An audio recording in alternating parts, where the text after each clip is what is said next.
저는 올해 40살이 된 광고 대행사 부대표로 일하고 있는 사람입니다. 사람들은 부러워하죠. 안정된 직장, 예쁜 아내, 건강한 아들까지. 남부럽지 않은 삶이라고요. 맞아요. 겉으로는 그랬습니다. 아내와는 결혼한 지 9년 차예요. 아들 민준이는 초등학생입니다. 연애 3년 끝에 결혼했고 결혼 초반엔 정말 행복했죠. 아내는 출판사에서 일하고 있습니다. 일도 잘하고 똑똑한 사람입니다. 그게 처음엔 참 좋았어요. 신혼 때는 둘이서 주말마다 영화도 보고 데이트도 자주 다녔죠. 그런데 아이가 태어나고 조금씩 달라지더라고요. 처음엔 당연한 변화라고 생각했습니다. 육아는 쉽지 않으니까요. 아내는 온전히 민준이에게 매달렸고 저는 회사 일에 더 집중하게 됐죠. 민준이가 학교에 들어가고 나서부터 아내도 다시 회사로 복귀했어요. 그때부터는 서로 정말 바빠졌습니다.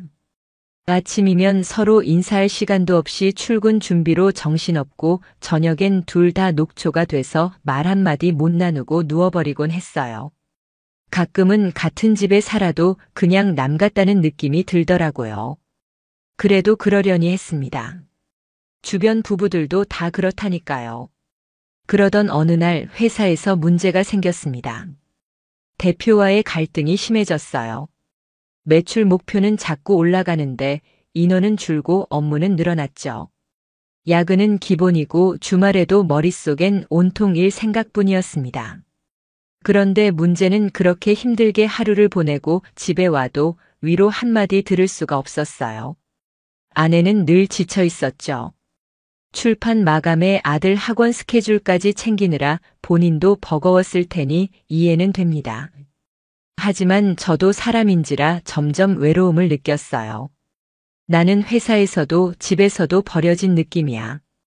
그런 생각이 자꾸 맴돌더라고요. 그때였습니다.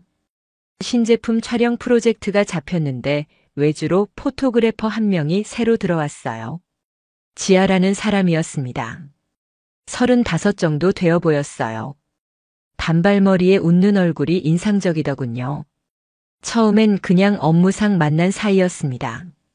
그런데 그날따라 이상하게 기분이 가라앉았던 어느 날 촬영 현장에서 문제가 생겼어요. 조명이 고장나고 일정도 엉망이 됐습니다. 회의실에서 멍하니 앉아 있는데 그녀가 다가왔어요. 부장님, 요즘 많이 힘들어 보이세요. 순간 가슴이 철렁했습니다. 아무도 내 속을 들여다보지 않던 때였거든요. 그런데 처음 본 사람이 그런 말을 하다니. 네, 좀 그렇네요. 저도 모르게 대답이 나왔어요. 그녀는 커피 한 잔을 건네며 말했습니다. 그래도 너무 무리하지 마세요. 건강이 먼저잖아요. 그날 이후 이상하게 그녀 생각이 자꾸 나더라고요.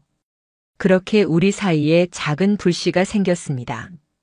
다음 날 그녀가 슬쩍 문자를 보냈어요. 어제 고생 많으셨어요. 오늘도 힘내세요. 그 한 줄에 괜히 마음이 따뜻해졌어요.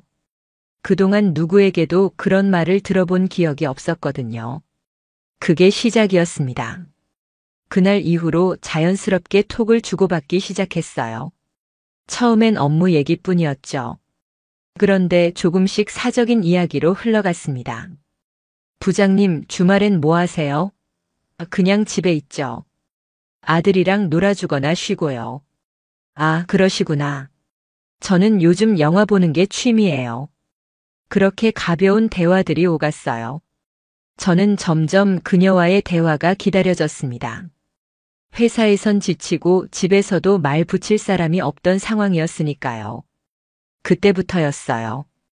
제가 조금씩 아주 천천히 위험한 길로 발을 들이고 있다는 걸 알게 된 건 처음엔 그냥 말 상대 정도는 괜찮겠지 싶었습니다. 그게 뭐가 문제겠어요. 하지만 말이죠. 그 생각이 틀렸다는 걸 곧 깨닫게 됐어요. 그녀의 문자가 오면 괜히 설레고 안 오면 괜히 불안해지더라고요. 그날 이후로 제 평범했던 일상이 서서히 뒤틀리기 시작했습니다. 톡은 점점 더 자연스러워졌습니다. 처음엔 출근 인사 정도였죠. 오늘도 힘내세요. 부장님 점심 맛있게 드세요. 그런데 어느새 저녁 늦게까지 이어지더군요. 아내는 늘 피곤해 보였습니다. 퇴근하면 민준이 숙제 봐주랴 빨래하랴 정신이 없었죠. 저 역시 집에 오면 기운이 쭉 빠졌지만 아내와는 말 섞을 틈조차 없었습니다. 대신 핸드폰만 더 자주 들여다보게 되더군요. 그녀는 늘 밝은 말투로 톡을 보냈습니다. 오늘 촬영 끝나고 혼자 카페 갔어요. 부장님은요? 그때마다 괜히 기분이 좋아졌어요. 왠지 누군가 내 하루를 궁금해 해주는 느낌이었거든요. 점점 톡을 기다리게 됐습니다. 알림 소리만 나도 심장이 두근거리고 그녀가 몇 시간 답이 없으면 괜히 불안해지더라고요. 그런데 어느 날이었습니다. 그날따라 회사에서 크게 혼이 났어요. 대표가 갑자기 회의 자리에서 저를 공개적으로 질책했습니다. 회의 끝나고 속이 뒤집어질 것 같았어요. 혼자 사무실에 앉아 있는데 문득 그녀 생각이 나더군요. 망설이다가 톡을 보냈습니다. 오늘 진짜 힘든 하루네요. 기분이 별로예요. 얼마 지나지 않아 답이 왔어요. 에구 고생 많으셨어요. 그런 날은 맥주 한 잔이 딱인데.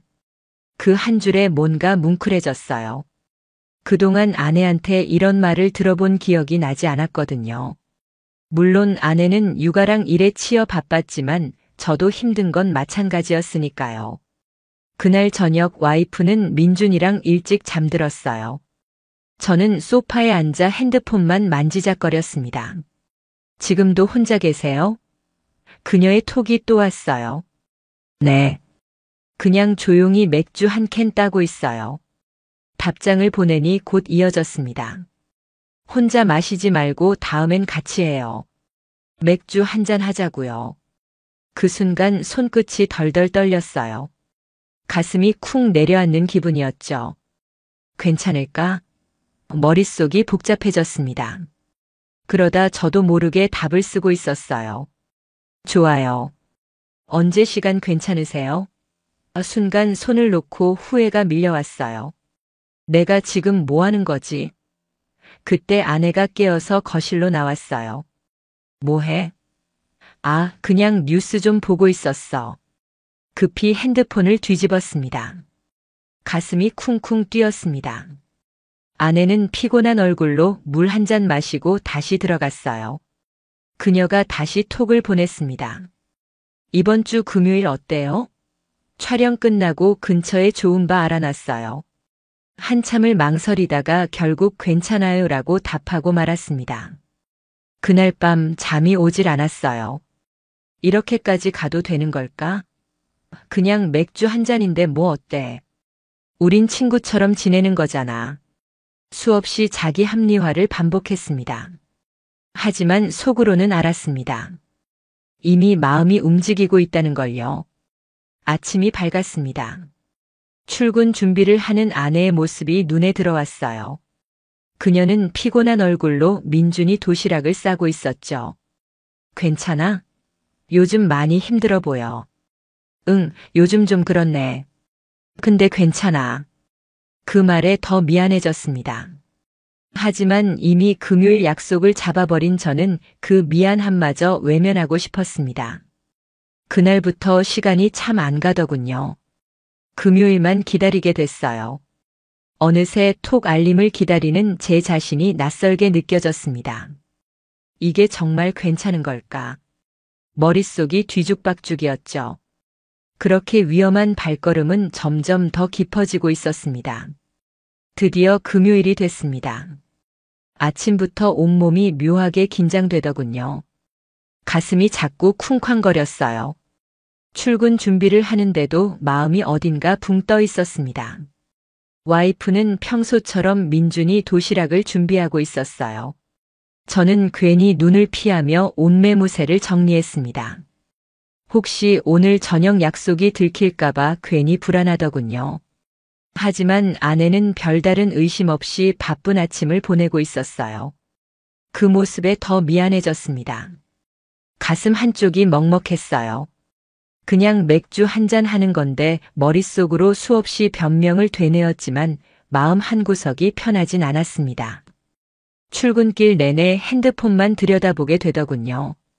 혹시 그녀가 톡을 보냈을까 싶어서요. 사무실에 도착하자마자 알림이 떴습니다.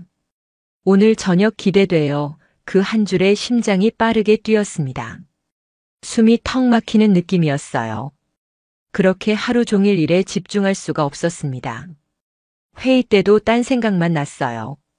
이렇게까지 가도 되는 걸까? 아니야, 그냥 술 한잔 하는 거잖아. 머릿속이 온통 복잡했습니다. 그러면서도 이상하게 기다려지더군요. 퇴근 시간이 가까워질수록 손끝이 덜덜 떨렸습니다. 드디어 퇴근 시간이 됐고 그녀에게 톡이 왔습니다. 퇴근하셨어요? 저는 거의 다 끝났어요. 거기서 뵐게요. 네. 이제 나가요. 답장을 보내고 자리를 정리했습니다. 괜히 주위를 두리번거리며 나왔어요. 혹시라도 누군가 볼까봐. 그렇게 저는 약속 장소로 향했습니다. 그녀는 먼저 와 있었습니다. 긴 코트를 입고 있었고 평소보다 훨씬 여성스러워 보였어요. 오셨어요? 오늘 정말 고생 많으셨어요. 그 말에 가슴이 먹먹해졌습니다. 오늘 하루 정말 힘들었어. 그녀가 잔을 들며 말했어요. 그래도 오늘 하루는 잊어버리고 편하게 마셔요. 잔을 부딪히는 순간 머릿속이 멍해졌어요. 그렇게 자연스럽게 대화가 시작됐습니다. 일 얘기, 취미 얘기, 고민까지. 그녀는 제 얘기를 정말 잘 들어줬어요. 그게 얼마나 오랜만인지 모릅니다. 와이프는 요즘 늘 지쳐 있었고 서로 말 붙일 틈도 없었으니까요. 잔이 몇 번이나 비워졌는지 모르겠습니다. 술 기운이 올라오니 마음도 느슨해졌어요. 그녀는 제 쪽으로 몸을 살짝 기울이며 말했습니다. 부장님은 참 좋은 분 같아요. 아내분이 부럽네요. 그 말에 가슴이 철렁했습니다. 아, 그런가요? 요즘은 저도 잘 모르겠어요. 한숨이 절로 나왔습니다. 그녀는 조용히 손을 내밀더니 제 손등을 가볍게 덮었습니다. 숨이 막혔어요. 머릿속이 하얘졌습니다. 본능적으로 빼야 한다고 생각했지만 그러지 못했습니다. 가슴이 미친 듯이 뛰었어요. 그녀는 눈을 바라보며 부드럽게 말했습니다. 가끔은 이런 시간도 필요한 거잖아요. 그 말이 핑계처럼 들렸지만 이상하게 위로가 됐습니다. 그 손을 뿌리치지 못한 채 그대로 앉아 있었습니다. 그녀가 조용히 말을 꺼냈어요. 이 근처에 좋은 바 알아놨어요. 좀 더 편하게 있을까요? 한참을 망설이다가 고개를 끄덕이고 말았습니다. 그러다가 결국 가까운 호텔로 자리를 옮겼습니다. 솔직히 말하면 그때까지만 해도 이러면 안 되는데라는 생각은 있었어요. 하지만 이미 너무 멀리 와버렸다는 느낌이 더 강했습니다. 호텔방 안. 긴장감이 극에 달했습니다. 그녀가 먼저 다가왔고 저는 결국 그 유혹을 뿌리치지 못했습니다. 순간 세상이 무너지는 느낌이었습니다. 가슴이 찢어지는 아픔이 밀려왔어요. 정말 내가 원하는 게 이거였나? 하지만 이미 돌이킬 수 없는 선을 넘어버린 뒤였습니다. 그날 밤 집으로 돌아가는 길. 온몸에 힘이 빠졌어요. 가슴이 미어지는 듯 아팠습니다. 하지만 한편으로는 또다시 그녀와의 만남을 기다리고 있는 제 자신이 두려웠어요. 나는 정말 어디까지 가려고 하는 걸까? 그렇게 또 하나의 금기를 넘은 저는 점점 더 깊은 늪에 빠지고 있었습니다. 그날 이후 저는 달라졌습니다. 아니, 달라졌다는 걸 스스로도 느끼고 있었어요. 아내와 눈을 마주치기가 어려웠습니다. 괜히 미안한 마음이 들어서요. 그런데 또 이상하게 그녀의 톡이 오면 심장이 미친 듯이 뛰었습니다. 오늘도 보고 싶어요. 다음엔 좀 더 오래 함께 있고 싶어요. 그런 문자가 올 때마다 이상하게 가슴이 쿵 내려앉고 말았어요. 나는 지금 뭐하고 있는 거지 후회가 몰려왔지만 그녀를 향한 마음은 점점 더 커지고 있었습니다. 며칠 후 그녀가 톡을 보냈어요. 이번 주에도 시간 되면 또 보고 싶어요. 그 문장을 읽는 순간 머릿속이 하얘졌어요. 이번엔 안 가는 게 좋지 않을까? 그냥 잠깐 술 한 잔만 하고 오자. 자기 합리화가 끝도 없이 이어졌습니다. 그리고 결국 또 약속을 잡고 말았어요. 그렇게 두 번째 만남이 이루어졌습니다. 이번엔 훨씬 자연스러웠어요. 우리는 맥주 몇 잔을 마시고 모텔로 향했습니다. 그때부터는 이상하게 두려움보다 설렘이 더 컸던 것 같아요. 그녀는 저를 더 적극적으로 대했고 저도 스스로를 통제하지 못했습니다. 그렇게 몇 번이고 금기를 넘었습니다. 그러다 보니 아내에게 거짓말을 하기 시작했습니다. 오늘 야근 좀 길어질 것 같아.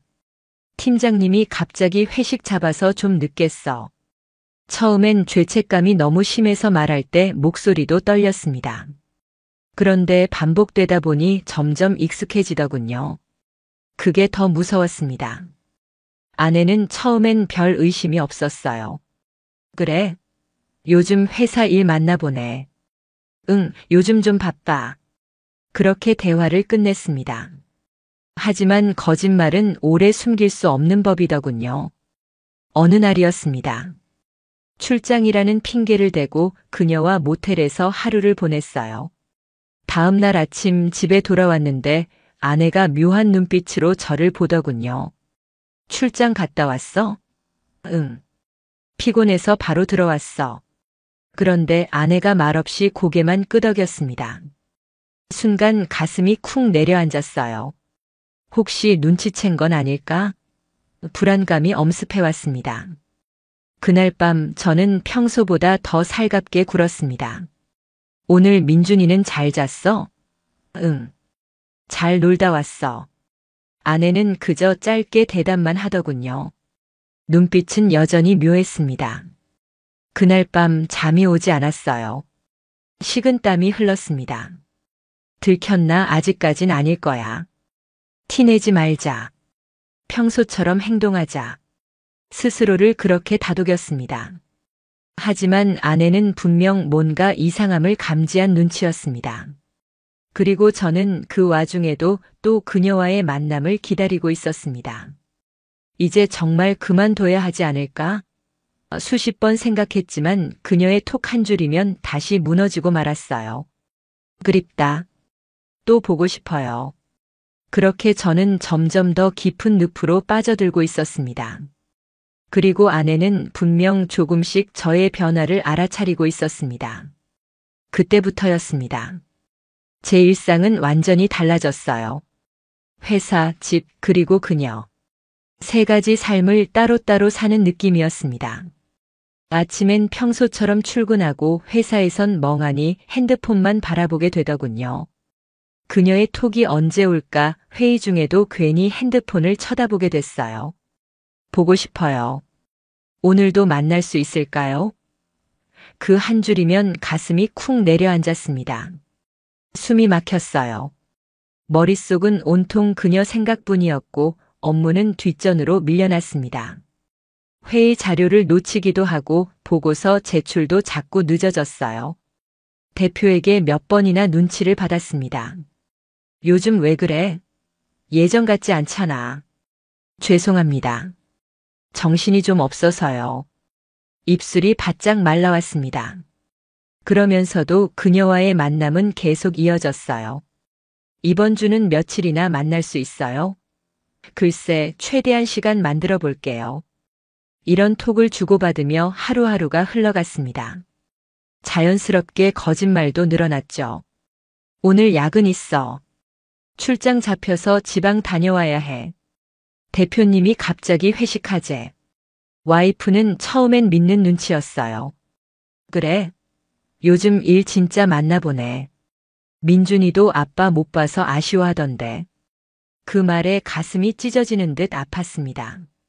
하지만 그 아픔보다 그녀를 향한 욕망이 더 강했습니다. 그렇게 만남은 더 잦아졌습니다. 모텔 출입도 익숙해졌어요. 처음엔 조마조마했지만 이제는 아무렇지 않게 행동하고 있는 제 모습이 낯설게 느껴졌습니다. 그러다 어느 날이었어요. 출장 핑계를 대고 그녀와 하루를 보내고 돌아왔는데 와이프가 묘한 눈빛으로 저를 바라보더군요. 출장 잘 다녀왔어? 응. 피곤해서 바로 들어왔어. 대답은 했지만 심장이 미친 듯이 뛰었습니다. 그런데 와이프는 그냥 고개를 끄덕이며 말했어요. 그래. 씻고 쉬어. 그 말이 어쩐지 평소와 달라 보였습니다. 왠지 모르게 싸늘했어요. 그날 밤 와이프는 저녁을 같이 먹자고도 하지 않았어요. 저는 혼자 소파에 앉아 밥을 먹었습니다. 왠지 모르게 불안감이 밀려왔어요. 혹시 눈치챈 건 아닐까? 그 생각에 식은땀이 흘렀어요. 그런데도 저는 그녀와의 톡을 끊지 못했습니다.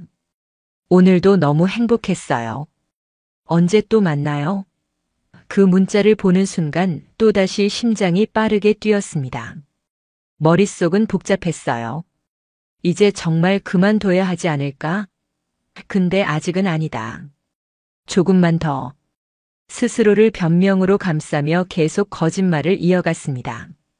그런데 와이프의 태도는 점점 달라지고 있었어요. 저녁마다 예전처럼 반갑게 맞이하지 않고 대화도 짧아졌습니다. 어느 날은 제가 먼저 말을 걸었어요. 요즘 왜 그래? 무슨 일 있어? 와이프는 고개를 숙이며 말했습니다. 그냥 요즘 좀 피곤해서. 그 말투가 묘하게 싸늘했습니다. 그때부터 저는 더 초조해졌어요. 혹시 와이프가 뭔가 알아버린 건 아닐까? 그 생각이 머릿속을 떠나지 않았습니다. 그런데도 저는 또다시 그녀와의 만남을 약속하고 말았습니다. 그게 그때 제 모습이었습니다. 완전히 무너지고 있었던 거죠. 그리고 그때는 몰랐습니다. 와이프가 이미 조용히 움직이고 있었다는 걸요. 와이프는 분명 뭔가 알고 있었습니다. 그게 느껴졌어요. 그 눈빛. 그동안은 단순한 피곤함이나 무관심이 아니었어요. 이젠 저를 유심히 지켜보는 듯한 눈빛이었죠. 그냥 의심이 아니라 확신을 가지려는 듯한 느낌이었습니다. 가슴이 철렁했습니다. 들켰나? 아직은 아닐 거야. 하지만 불안은 점점 커져만 갔어요. 그러면서도 그녀와의 만남은 끊을 수 없었습니다. 이번이 마지막일 거야. 스스로를 수없이 속이며 또 약속을 잡았어요. 그날 밤도 마찬가지였습니다. 모텔에서 나오며 그녀는 제 손을 꼭 잡았습니다. 요즘은 더 자주 보고 싶어요. 그 말에 숨이 막혔어요. 그렇게 집에 돌아오니 와이프가 거실에서 책을 읽고 있더군요. 왔어? 응. 약은 좀 길어졌어. 거짓말을 내뱉는 순간 손끝이 떨렸습니다. 와이프는 말없이 고개만 끄덕였습니다. 그 표정이 묘하게 차가웠어요. 그날 밤 잠을 이루지 못했습니다. 가슴이 쿵쿵 뛰었어요. 이제 정말 끝인가? 아니야. 아직 모를 거야. 다음 날 아침. 평소와 다름없이 출근 준비를 하는데 와이프가 갑자기 말했어요. 오늘 저녁엔 뭐 해? 심장이 쿵 내려앉았습니다. 오늘은 회식 있을 것 같아. 아마 늦을 거야.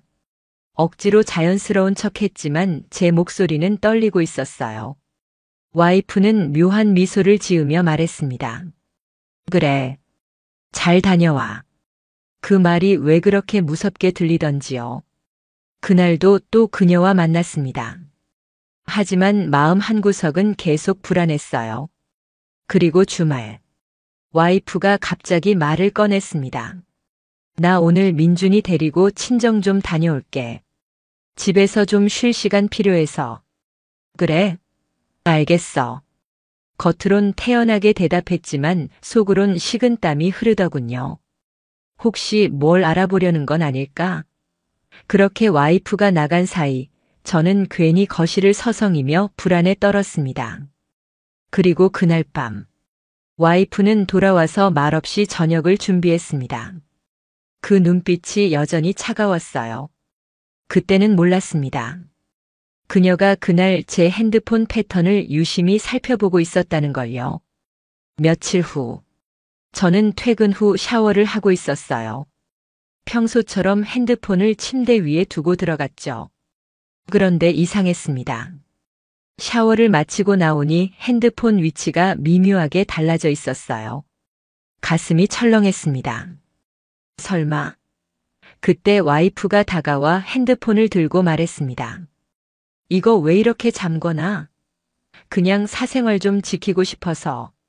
억지로 웃으며 말했지만 심장이 미친 듯이 뛰었습니다. 그날 밤, 와이프는 제가 잠든 척할 때 조용히 움직였습니다. 제가 눈을 감고 있을 때였어요. 살짝 눈을 떠보니 와이프가 핸드폰을 들여다보고 있었어요. 순간 식은땀이 흘렀어요. 이미 패턴을 알아낸 듯 했습니다. 그리고 몇 초 후, 와이프의 숨소리가 달라졌습니다. 그녀는 핸드폰을 내려놓고 말없이 거실로 나갔어요. 저는 눈을 감은 채 온몸이 굳어버렸습니다. 이제 끝났어. 들켰어. 머릿속이 하얘졌어요. 아내는 조용히 증거를 확보하고 있었던 겁니다. 그리고 저는 그 사실을 너무 늦게 깨닫고 말았습니다. 그날 이후 저는 완전히 무너졌습니다. 와이프가 제 핸드폰을 확인했다는 사실이 머릿속을 떠나지 않았어요. 그날 밤 와이프는 아무 말 없이 잠들었습니다. 하지만 저는 도저히 눈을 감을 수 없었어요. 심장이 미친 듯이 뛰었어요. 끝났어. 다 들켰어. 이제 어떻게 해야 하지? 머릿속이 하얘졌습니다. 그 다음 날 아침, 와이프는 평소처럼 아침상을 차렸습니다. 겉으론 아무렇지 않은 척하고 있었지만 그 눈빛은 달라져 있었습니다. 차갑고 단단했어요. 오늘도 회사 가야지? 응. 그래야지. 말을 더듬으며 대답했지만 손끝이 떨렸습니다. 그렇게 집을 나섰지만 온종일 일에 집중할 수 없었어요. 회의 때도 다른 직원들이 무슨 말을 하는지 귀에 들어오지 않았습니다. 대표가 저를 불렀습니다. 요즘 왜 그래? 정신 어디에 두고 있어? 그 말에 얼굴이 화끈거렸어요. 죄송합니다. 요즘 좀 피곤해서요. 억지로 웃으며 대답했지만 대표는 못마땅한 눈빛으로 저를 바라봤어요. 그렇게 하루가 지나갔습니다. 그날 저녁 집에 돌아왔는데 와이프가 말없이 저를 바라보았습니다. 가슴이 철렁했습니다. 왜 그래? 아무것도 아니야. 그냥 좀 피곤해서. 그렇게 대화는 끝났습니다. 그날 밤, 저는 와이프가 잠든 줄 알고 핸드폰을 확인했습니다. 그런데 톡창에는 그녀의 메시지가 그대로 남아 있었습니다. 보고 싶어요. 언제 또 만나요? 순간 숨이 멎는 것 같았어요. 이걸 못 지웠어? 그때였습니다. 와이프가 조용히 눈을 떴습니다. 그렇게 좋았어? 가슴이 찢어지는 아픔이 밀려왔어요. 무슨 소리야 말을 더듬었지만 이미 모든 게 들통난 상황이었어요. 와이프는 눈빛 하나 변하지 않고 말했습니다. 다 봤어. 나. 그 말에 머릿속이 하얘졌어요. 숨이 막혔어요. 그날 밤 와이프는 더 이상 아무 말도 하지 않았습니다. 그저 민준이 방으로 들어가 문을 닫아버렸어요. 저는 거실에 혼자 앉아 있었습니다. 그렇게 아침이 밝았습니다. 와이프는 평소처럼 민준이를 챙겼습니다. 아무렇지 않은 척 행동했어요. 그게 더 무서웠어요.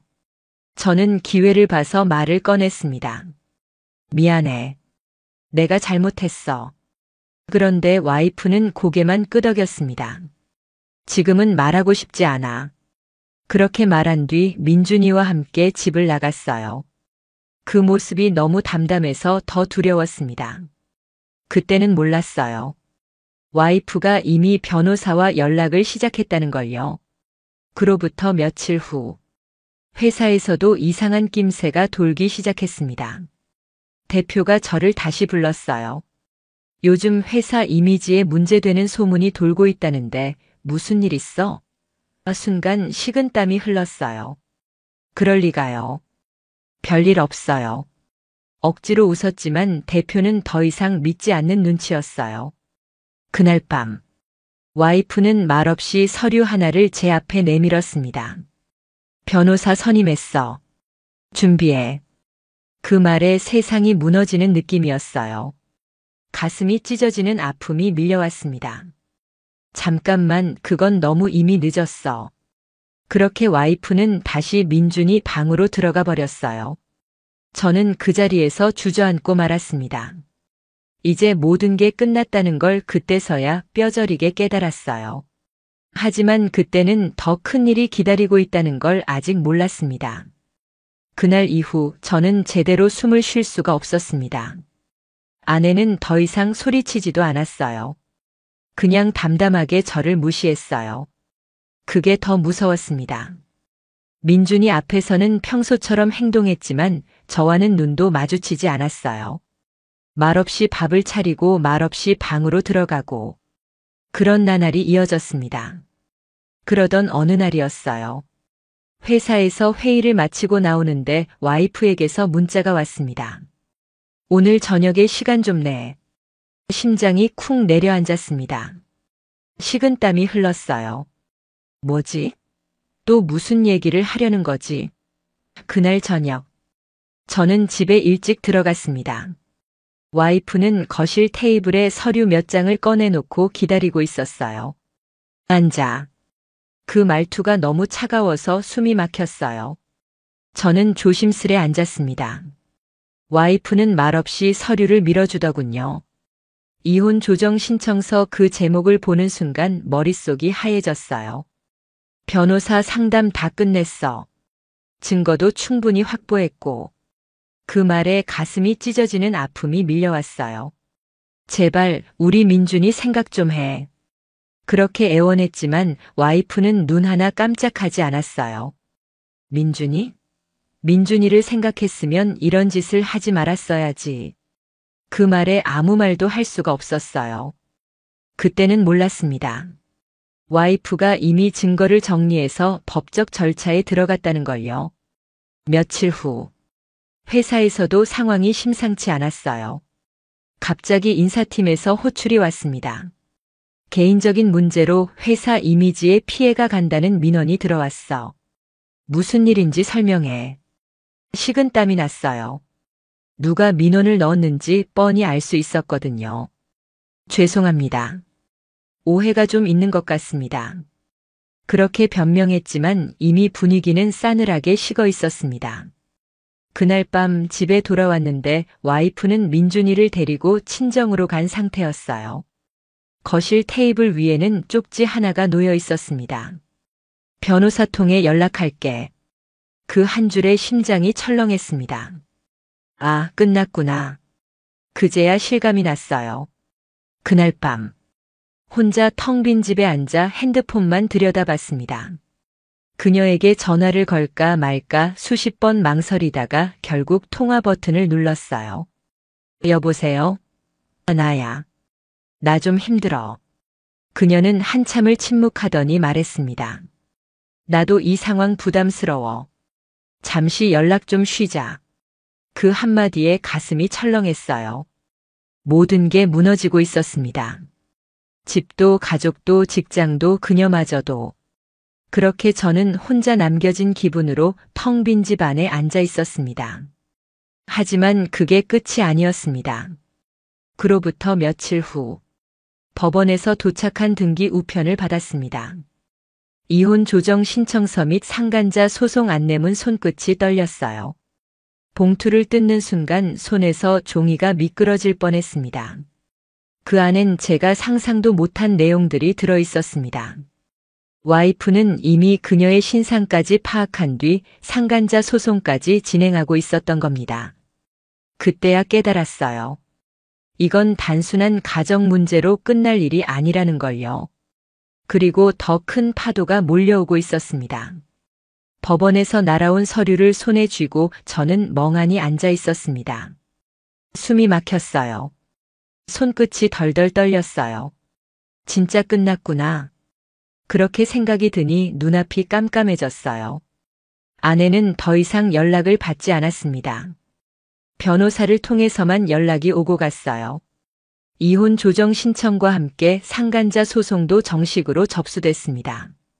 그녀에게도 소장이 전달됐다는 얘기를 들었어요. 그날 밤 저는 핸드폰만 붙잡고 있었습니다.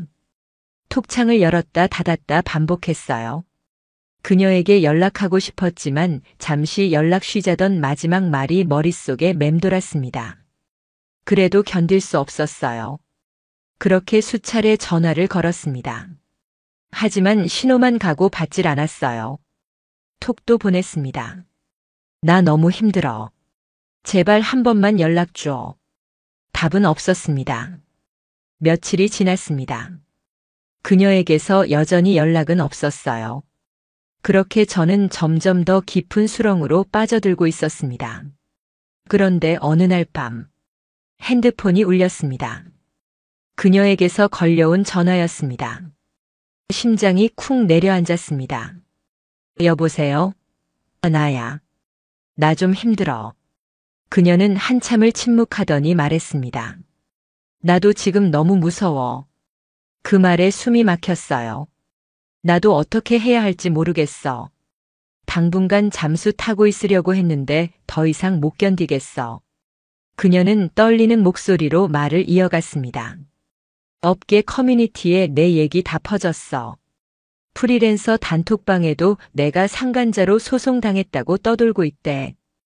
그 말을 듣는 순간 손끝이 덜덜 떨렸어요. 설마 그렇게까지 퍼질 줄이야. 그녀는 울먹이며 말했습니다. 나 이제 프리랜서로 못 일할 것 같아. 일도 다 끊겼어.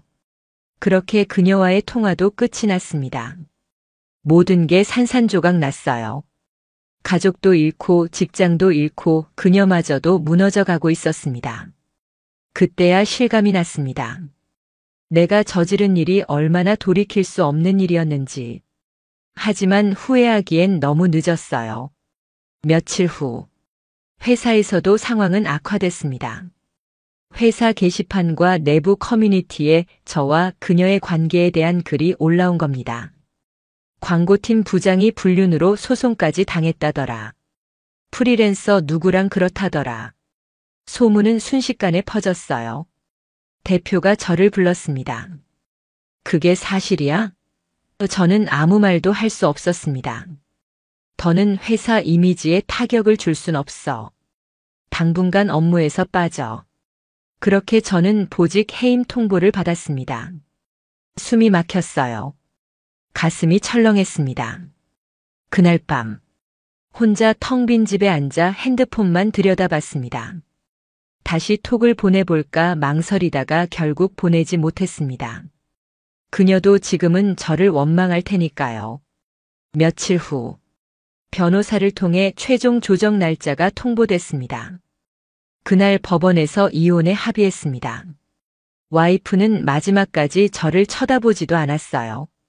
그저 담담하게 서류에 서명했을 뿐이었습니다. 민준이에 대한 양육권도 와이프가 가져갔어요. 그게 당연했죠. 법정에서 나오던 길. 저는 와이프를 조심스레 불렀습니다. 정말 미안해. 민준이한텐 좋은 아빠로라도 남고 싶어. 와이프는 짧게 말했습니다. 그럴 기회는 줄게. 하지만 나한테는 다시 연락하지 마. 그 말에 가슴이 찢어지는 듯 아팠어요. 그렇게 와이프와 민준이는 새로 구한 작은 아파트로 이사했습니다. 며칠 후 변호사로부터 위자료와 재산분할 청구서가 도착했습니다. 금액을 보고 눈앞이 캄캄해졌어요. 그날 밤 혼자 빈 사무실에 앉아 있었습니다. 불 꺼진 회의실 한가운데서 멍하니 앉아 있었어요. 머릿속은 온통 후회뿐이었습니다. 그때 핸드폰이 울렸습니다. 그녀에게서 온 톡 한 줄. 미안해. 나 이제 정말 연락 못할 것 같아. 그 문장을 보는 순간 온몸에서 힘이 빠져나갔어요. 정말 모든 게 끝난 겁니다. 그렇게 저는 혼자 텅 빈 사무실에 앉아 있었습니다. 앞으로 어떻게 살아야 할지 전혀 감이 잡히지 않았습니다. 정말 모든 게 끝났구나. 그제서야 실감이 났어요. 가족도 직장도 그녀마저도 아무것도 남지 않았습니다. 그날 이후 저는 회사에도 나가지 않았어요. 대표에게는 문자 한 통만 보냈습니다. 그동안 감사했습니다. 사직하겠습니다. 답장은 오지 않았어요. 그렇게 저는 10년 가까이 다닌 회사를 떠났습니다. 집으로 돌아와도 텅 빈 공간만 남아 있었습니다. 거실엔 와이프와 민준이의 흔적들이 사라져 있었어요. 냉장고에는 텅 빈 칸만 남아 있었고 민준이 책가방도 보이지 않았습니다. 그 모습에 가슴이 찢어지는 아픔이 밀려왔어요. 며칠 후 변호사로부터 최종 합의 결과가 전달됐습니다. 양육권 위자료 재산분할. 그 금액을 보며 그동안 내가 저지른 일들의 대가가 얼마나 큰지 뼈저리게 느꼈어요. 저는 가진 것 대부분을 정리해야 했습니다. 퇴직금 일부는 위자료로 나갔고 적금과 예금도 깨야 했습니다. 결국 저는 작은 원룸으로 이사할 수밖에 없었습니다. 그렇게 모든 걸 내려놓고 새로운 삶을 시작해야 했어요. 하지만 쉽지 않았습니다. 매일 새벽에 눈이 떠졌어요. 문득문득 민준이 얼굴이 떠올랐습니다. 그럴 때면 눈물이 나더군요. 한동안은 술 없이는 잠을 이룰 수 없었습니다. 그러던 어느 날 변호사를 통해 와이프 쪽에서 연락이 왔습니다. 민준이가 아빠 보고 싶어 해요. 주말에 시간 내주세요. 그 문장을 보는 순간 가슴이 먹먹해졌어요. 그렇게 주말 작은 카페에서 민준이를 만났습니다. 아이 얼굴을 보는 순간 그저 눈물이 났어요. 하지만 아이 앞에서는 애써 웃어야 했습니다. 우리 민준이 잘 지냈어? 응. 아빠는? 그 말에 목이 메었어요. 아빠도 잘 지내고 있어. 그렇게 짧은 만남이 끝났습니다. 와이프는 멀리서 저를 지켜보고 있었어요. 그녀의 눈빛은 여전히 차가웠지만 그 속에 민준이를 위한 강한 의지가 느껴졌어요. 그 모습에 저는 더 미안하고 고개를 들 수 없었습니다. 지금은 혼자 작은 방에서 살아가고 있습니다. 아직 직장은 구하지 못했어요. 이력서를 쓰다 말기를 반복하고 있습니다. 가끔 민준이를 만나지만 그 시간마저 너무 짧게 느껴집니다. 지금 생각해보면 처음부터 그러지 말았어야 했어요. 그때 톡 한 줄에 설레던 그 순간. 그때 단 한 번만이라도 멈췄어야 했어요. 그 손을 잡지 말았어야 했고 거짓말도 시작하지 말았어야 했습니다. 욕망에 눈이 멀어 가장 소중한 걸 잃었습니다. 가족도 직장도 스스로에 대한 자존감까지. 지금은 매일 후회의 시간을 보내고 있습니다. 혹시 이 이야기를 듣고 계신 분들 중에 저와 같은 길을 걷고 있는 분이 있다면 부디 멈춰주세요. 그 순간의 감정 때문에 평생 후회하는 삶을 살게 될 수 있습니다. 저처럼 모든 걸 잃고 나서야 깨닫는 일이 없으시길 바랍니다.